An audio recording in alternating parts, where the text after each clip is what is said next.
साथियों, आपका भी ज़मीन का विवरण इंटरनेट पर जमाबंदी पंजी 2 में गलत चढ़ा हुआ है। यानी कि उसमें हो सकता है आपका रैयत का नाम गलत हो सकता है, उनके पति पिता का नाम गलत हो सकता है, उनका खाता या खेसरा गलत हो सकता है, या फिर उनका रकबा गलत हो सकता है, या फिर कुछ ऐसे भी केस होते हैं जिनमें खाता, खेसरा, रकबा और रैयत का नाम सभी कुछ सही होता है, बट उसका जो कुल परिमाप दिया होता है, टोटल रकबा जो नीचे दिया होता है, वो गलत चढ़ा होता है। या फिर कुछ ऐसे भी केस होते हैं जिनमें ये सभी कुछ सही होता है, बट उसके बावजूद भी आप ऑनलाइन अपना रसीद नहीं काट पा रहे हो, क्योंकि वहां पे आप जैसे ही अपना रसीद काटने जाते हो आपको जो भू लगान दिखाया जाता है वो 0 करके आता है। तो उस स्थिति में आप अपने जमीन का रसीद कैसे काटोगे? तो इन सभी चीजों के लिए आपको परिमार्जन प्लस के पोर्टल से परिमार्जन करने की जरूरत होती है।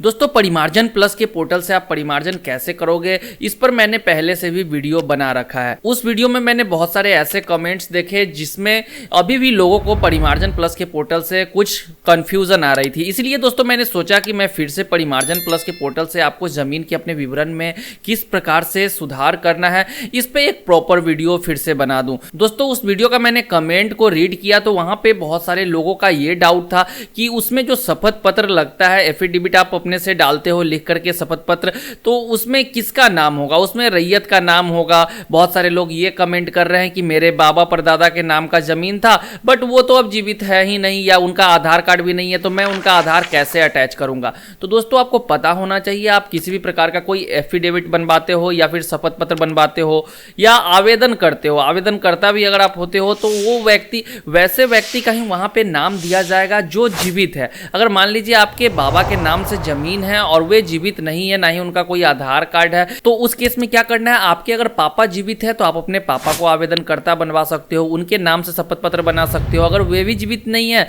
तो आप अपना आधार कार्ड लगा सकते हो, आप अपने नाम से भी शपथ पत्र उसमें अपलोड कर सकते हो। इसमें कहीं से कोई दिक्कत नहीं होने वाली है। और परिमार्जन करने में और भी बहुत सारे दिक्कत आप लोगों को आ रहे हैं, उन सभी कंफ्यूजनों को इस वीडियो में मैं क्लियर करने वाला हूं। तो दोस्तों, वीडियो काफी इंपॉर्टेंट होने वाला है, इसलिए इस वीडियो में लास्ट तक बने रहें। मैं आपको गारंटी के साथ बोलता हूं, अगर इस वीडियो को आप लास्ट तक देख लोगे तो परिमार्जन प्लस के पोर्टल से आपको जमीन के विवरण को सुधार करने में किसी भी प्रकार की कोई दिक्कत नहीं होगी। आप इजिली अपने से परिमार्जन प्लस के पोर्टल से अपने जमीन के विवरण में सुधार कर पाओगे। इसलिए दोस्तों, ये वीडियो काफी इंपॉर्टेंट होने वाला है, तो वीडियो को लास्ट तक जरूर देखें। हो सकता है वीडियो थोड़ा सा लंबा हो जाए, बट इस वीडियो में मैं आपको प्रॉपर ढंग से सभी कुछ क्लियर करने की कोशिश करूंगा। फिर भी अगर दोस्तों आपको किसी भी प्रकार का डाउट होता है तो आप कमेंट सेक्शन में कमेंट करके मुझे जरूर बताइएगा, या फिर इंस्टाग्राम का आईडी वीडियो के डिस्क्रिप्शन में मिल जाएगा। आप इंस्टा पे भी मुझे मैसेज करके आपका जो भी डाउट होगा आप वहां पे पूछ सकते हो। अगर आपको दिक्कत आती है फिर भी, तो मैं लाइव आकर के आपके डाउट को क्लियर करने की कोशिश करूंगा। आपका जो भी क्वेरी होगा लाइव में रहूंगा और आप पूछ सकते हो। तो चलिए वीडियो शुरू करते हैं।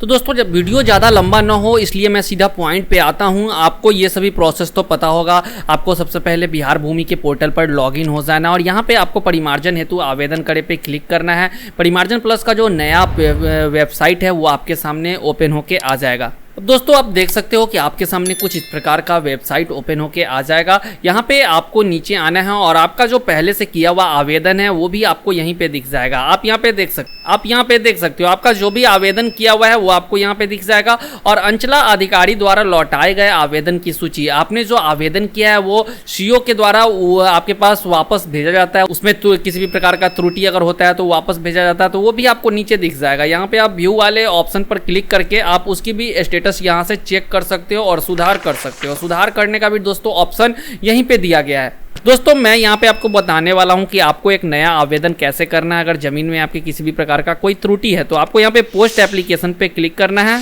आपके सामने दो ऑप्शन ओपन होके आ जाएगा। फर्स्ट है डिजिटल जमाबंदी में सुधार और यहाँ पे कंप्यूटराइजेशन हेतु छूटे हुए जमाबंदी का डिजिटाइजेशन। तो आपको फर्स्ट वाले ऑप्शन पर यहाँ पे क्लिक करना होता है। और यहाँ पे दोस्तों ये ध्यान आप दीजिएगा कि अगर आपका जमाबंदी, आपका म्यूटेशन जो है वो ऑनलाइन के माध्यम से अगर हुआ है तो इसका ऑप्शन यहाँ पे अभी नहीं ओपन किया गया। यहाँ पे अगर आप क्लिक करोगे तो आप प्रोसीड पे जैसे ही क्लिक करोगे तो आप देख सकते हो यहाँ पे लिखा हुआ आपको दिख जाएगा कि ये सेवा शीघ्र ही प्रारंभ की जाएगी। तो अगर आपका पुराना जमाबंदी है, ऑनलाइन म्यूटेशन नहीं हुआ है, ऑनलाइन म्यूटेशन से पहले वाला है, तो आपको यहाँ पे ये फर्स्ट वाला ऑप्शन पे सेलेक्ट करके प्रोसीड पे क्लिक करना है। अब दोस्तों आपको यहाँ पे सबसे पहले ज़मीन का जो डिस्ट्रिक्ट होगा डिस्ट्रिक्ट सेलेक्ट कर लेना है। यहाँ पे आपको जो अंचल होगा अंचल भी सेलेक्ट कर लेना है। उसके बाद प्रोसेस पे आपको क्लिक करना है। उसके बाद दोस्तों ध्यान यहाँ पे आपको देना है कि आपको हल्का पहले सेलेक्ट नहीं करना है। जो भी मौजा होगा, जिस भी मौजा में आपका ज़मीन है, वो आपको सबसे फर्स्टली सेलेक्ट कर लेना है। उसके बाद आपके सामने हल्का का जो ऑप्शन है वो ऑटोमेटिकली आपके मौजा के अकॉर्डिंग आ जाएगा। यहाँ पे आप देख सकते हो आ गया। जब तक ये नहीं आएगा आप नीचे कोई भी ऑप्शन सेलेक्ट नहीं कर पाओगे। अब दोस्तों यहाँ पे जमीन आपको सर्च करना है, तो आपके पास ढेरों ऑप्शन है। आप नाम से भी सर्च कर सकते हो, जमाबंदी नंबर से भी सर्च कर सकते हो, जमीन का खाता खेसरा किसी भी चीज़ से सर्च कर सकते हो। तो यहाँ पे मैं प्लॉट नंबर दे करके और मैं सर्च जमाबंदी पे क्लिक करूंगा। तो सबसे फर्स्टली यहाँ पे प्लॉट नंबर देना है और सर्च जमाबंदी पे क्लिक करना है। सर्च करते ही दोस्तों जो भी रैयत है उनका आपको लिस्ट नीचे दिख जाएगा। रैयत का नाम, खाता, खेसरा, भागवर्तमान, पृष्ठ संख्या, जमाबंदी संख्या और यहाँ पे कंप्यूटराइज जमाबंदी नंबर जो है वो भी आपको दिख जाएगा। अब सिंपली आपको रैयत का नेम इसमें से मैच कर लेना है। उसके बाद उनके नाम के आगे एरो पे आपको क्लिक करना है। अब दोस्तों आपके सामने जो रैयत का डेटा होगा वो जो कि पोर्टल पे उपलब्ध है वो आपके सामने आ जाएगा। आप यहाँ पे इसको एक बार वेरीफाई कर लोगे। रैयत का नाम, उनके पिता या पति का नाम आपको दिख जाएगा। उन दोनों के बीच में जो रिलेशन होगा वो आपको दिख जाएगा। तो अगर आपको रैयत के विवरण में सुधार करना है तो यहाँ पे एक ऑप्शन आपको दिखेगा येस और नो का। तो आपको अगर सुधार करना है तो आपको येस वाले ऑप्शन पर सेलेक्ट करना है और आपको सुधार नहीं करना है तो आपको नो वाले पे सेलेक्ट करना है। ऐसा नहीं कि आप इसे छोड़ दोगे, आपको ब्लैंक नहीं छोड़ना है। अगर आप इसे ब्लैंक छोड़ दोगे तो क्या होगा, फाइनल सबमिट हो नहीं पाएगा और उसमें एरर आएगा। फिर एरर आएगा तो आपको दिक्कत होगी। तो इसलिए आपको क्या करना है, यहाँ पे अगर आप सुधार करना चाहते हो तो आपको यस करना है, अगर नहीं चाहते हो सुधार करना तो आपको यहाँ पे नो कर देना है। तो यहाँ पे दोस्तों देख सकते हो अगर आपको सुधार करना है तो आपको यस पे जैसे ही आप क्लिक करोगे तो नीचे जो ऑप्शन है वो आपके सामने आ जाएगा, जहां पे आपको यस और नो का यहाँ भी ऑप्शन दिया जा रहा है। अगर आप इसमें परिवर्तन करना चाहते हो तो आपको यस करना है और यस जैसे ही आप करोगे तो ये वाला ऑप्शन जो है रैयत का नाम, अभिभावक का नाम, ये चेंज करने का आपके सामने ऑप्शन आ जाएगा, जहाँ पे आप ये देख सकते हो ऐसे क्लिक करोगे और अपना नाम जो है वो हटा सकते हो। यहाँ पे अब दोस्तों आप क्लिक करके जो भी अगर गलत नाम है उसे आप हटा सकते हो। नाम हटाने के बाद सही नाम आपको जो देना है वो दे सकते हो। पिता का भी नाम इसी प्रकार से आप चाहो तो चेंज कर सकते हो, ये नाम को हटा सकते हो। उन दोनों के बीच का रिलेशन अगर जो है गलत है वो भी आप सुधार सकते हो। जाति यहाँ पे डाल सकते हो, लिंग डाल सकते हो, ग्राम उनका जो पता होगा वो आप यहाँ पे डाल सकते हो। तो ये तो हुई सुधार करने की बात। आपको अगर आपको इसमें सुधार करना है तो ये चीज़ कर लेना है।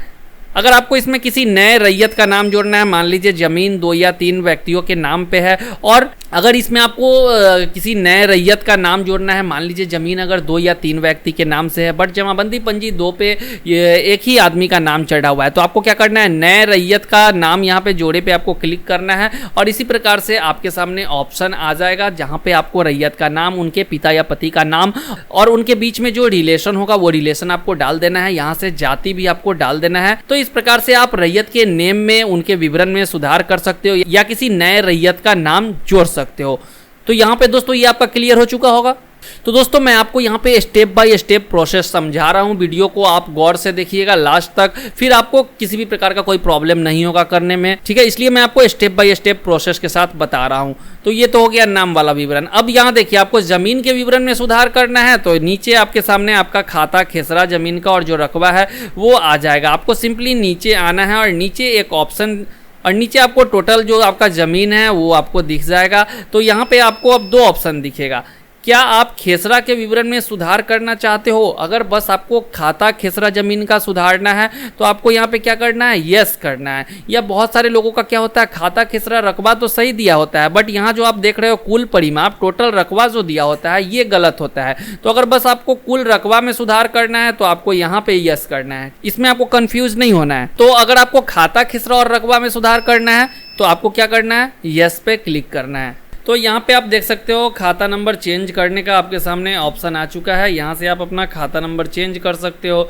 यहाँ पे आप खेसरा चेंज कर सकते हो, खेसरा जो भी आपको देना है दे सकते हो। उसके बाद अगर रकबा आप चेंज करना चाहते हो यहाँ से रकबा भी चेंज कर सकते हो। चौहद्दी का यहाँ पे ऑप्शन आपको दिख जाएगा, तो चौहद्दी आप दे भी सकते हो या इसे आप छोड़ भी सकते हो, इसमें कोई प्रॉब्लम नहीं है। अब मान लीजिए यहाँ पे जो है सेकेंड वाला खाता खेसरा है तो इसमें अगर आपको चेंज करना है फिर इसमें भी वही प्रक्रिया होगा। यहाँ पे आपको यस करना है और जो भी खाता खेसरा को आपको सही करना है उसे यहाँ पे सही करके और आपको क्या करना है, नीचे अगर और भी प्लॉट इसमें यहाँ पे आपको और भी प्लॉट जोड़ना है तो आपको नया प्लॉट जोड़े पे क्लिक करना है और जो भी प्लॉट आप इसमें और भी ऐड करना चाहते हो आपको ऐड कर लेना है। देख सकते हो आप नया प्लॉट जोड़े पे जैसे ही मैंने क्लिक किया तो नया यहाँ पे खाता नंबर, खिसरा नंबर, रकबा जो एकड़ में होगा आप डाल दोगे, अदरवाइज 0 कर दोगे। और यहाँ पे जो क्षेत्रफल होगा डिसमिल में आपको क्षेत्रफल डाल देना है, यानी कि टोटल ज़मीन जो होगा उस खिसरे में वो आपको यहाँ पे डाल देना है। ये करने के बाद यहाँ पे आप नो करते हो। अब दोस्तों बहुत सारे लोगों को एक प्रॉब्लम क्या आती है मैं आपको आगे बताऊंगा।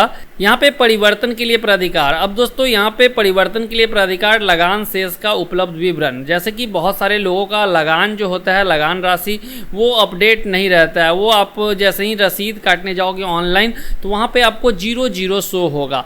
तो अगर आपको 00 शो हो रहा है, लगान राशि आपका नहीं दिख रहा है, तो उस केस में आपको क्या करना है, यहाँ पे क्या आप लगान राशि में सुधार करना चाहते हो तो आपको यस करना है। अब जैसे ही आप यस करोगे तो यहाँ पे जमाबंदी का मूल लगान जो क्या होता है 10 रुपया होता है। 1 साल का 1 हेक्टेयर के हिसाब से 10 रुपया जो है मूल लगान होता है। तो अब कितने सालों का बचा हुआ है वो आपको अपने रसीद में देख लेना है। अगर मान लीजिए 10 साल का बचा है तो आपको क्या करना है 10 × 10 करना है, यानी कि 100 रुपया होगा। तो यहाँ पे आपको जमाबंदी का मूल लगान क्या कर देना है 100 रुपया कर देना है। उसके बाद अंतिम लगान वर्ष, आपको रसीद पे ये चेक कर लेना है कि आपका जो रसीद है वो किस वर्ष तक कटा हुआ है।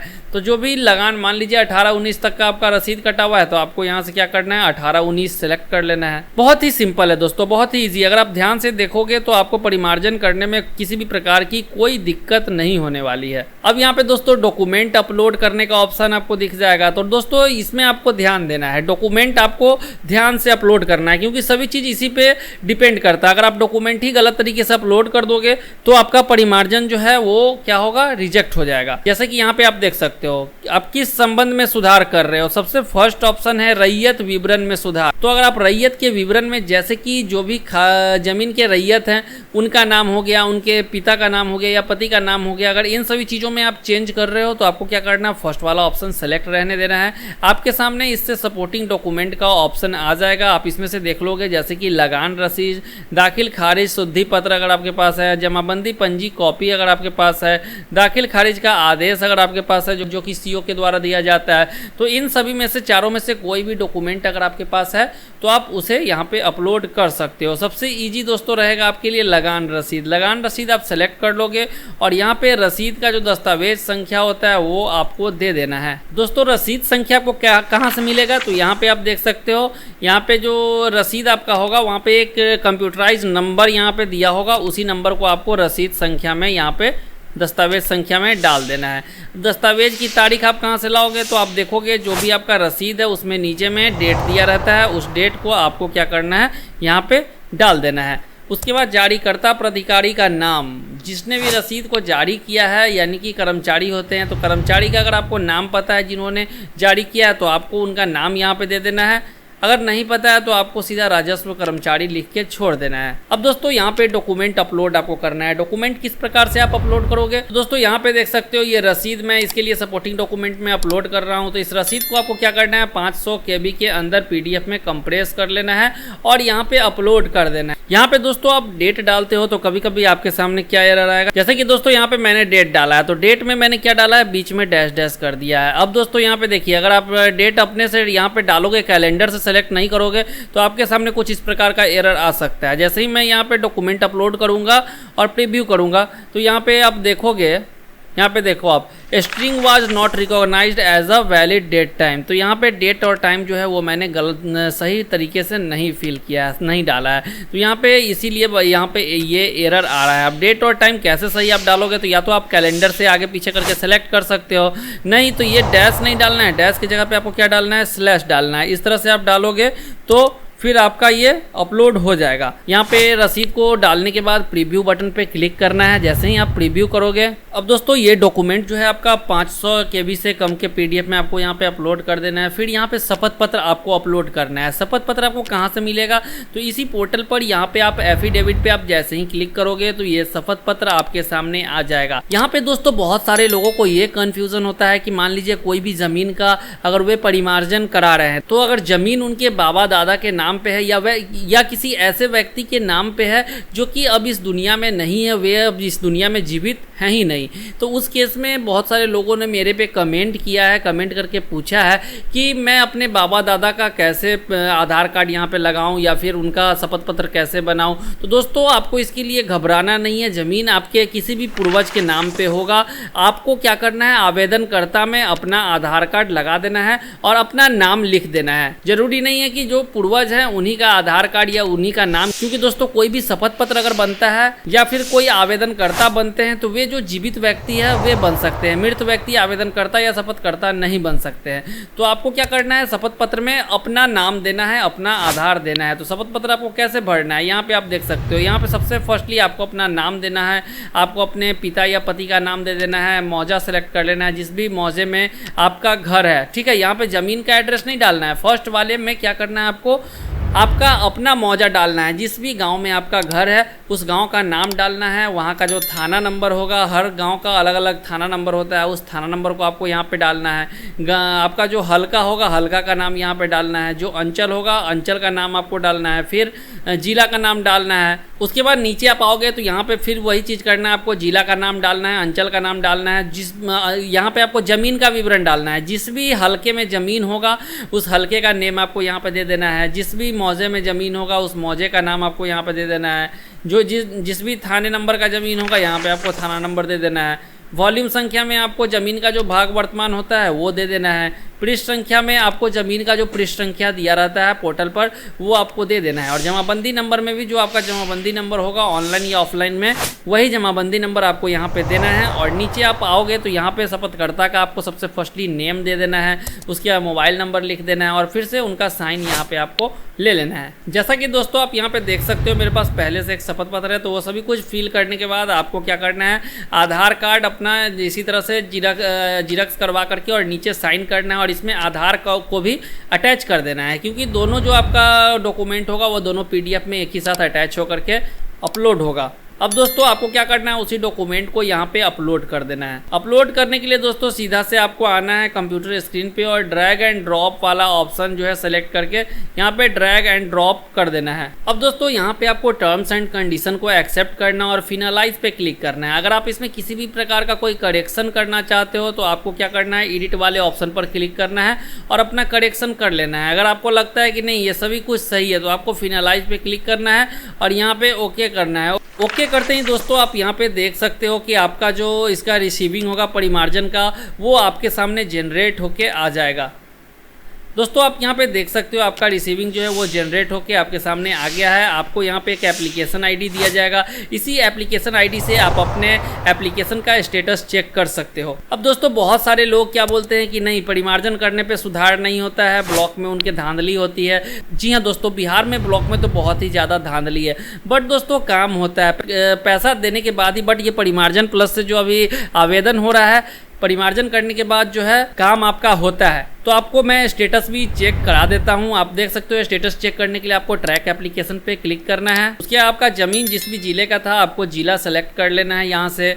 उसके बाद आपको यहाँ पे अंचल सेलेक्ट करना है और आवेदन संख्या जो होगा वो आवेदन संख्या यहाँ पे डाल करके और इस कैप्चा कोड को डाल के सर्च करना है। देखिए दोस्तों यहाँ पे मैंने 9 अगस्त को आवेदन किया था और ये क्या हुआ था 10 अगस्त को कर्मचारी को फॉरवर्ड किया गया था और यहाँ पे दोस्तों कर्मचारी ने 29 अगस्त को रिपोर्ट किया, फिर 29 अगस्त को ही इन्होंने आरओ के पास फॉरवर्ड कर दिया और 30 अगस्त को क्या हुआ आरओ के द्वारा यहाँ पे रिपोर्ट दिया गया और फिर 30 अगस्त को ही आरओ ने क्या किया, इसे फॉरवर्ड कर दिया सीओ के पास।